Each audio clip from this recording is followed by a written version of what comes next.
ආයුබෝවන්. හෙට දවසේ කාලගුණය මොන වගේ වෙයිද? මේ සූදානම ඒ ගැන ඔබට කියන්න. හෙට දවසේ දිවයිනේ ප්‍රදේශ කිහිපයකට වැසි සහිත කාලගුණයක් අපේක්ෂා කරනවා. විශේෂයෙන්ම උතුරු මැද නැගෙනහිර ඌව සහ මධ්‍යම පළාත්වලත් නුවර එළිය සහ මාතලේ දිස්ත්‍රික්කවලත් වැසිවාර කිහිපයක් ඇති වෙන්න පුළුවන්. ඒ වගේමයි බස්නාහිර සබරගමු පළාත්වලත් ගාල්ල සහ මාතර දිස්ත්‍රික්කවලත් පස්වරු දෙකෙන් පමණ පසු ස්ථාන කිහිපයක වැසි හෝ ගිගුරුම් සහිත වැසි ඇති වෙන්නත් පුළුවන්. ඒත් එක්කම සබරගමු සහ මධ්‍යම පළාත්වලත් ගාල්ල මාතර සහ බදුල්ල දිස්ත්‍රික්කවලත් ඇතැම් ස්ථානවලට අලුයම් කාලයේදී මීදුම් සහිත තත්ත්වයක් ඇතිවීම හැකියාවක් පවතිනවා. දැන් අවධානය ප්‍රධාන නගර කිහිපයක කාලගුණ අනාවකී වෙත.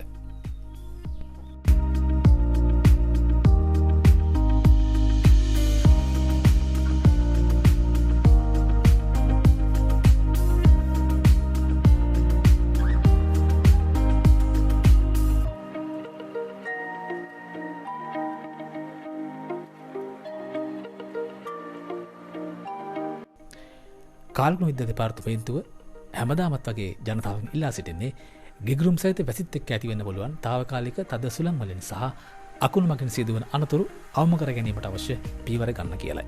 යලිත් හෙට දවසේ හමු වෙමු. ඔබට සෝදායි දවසක්.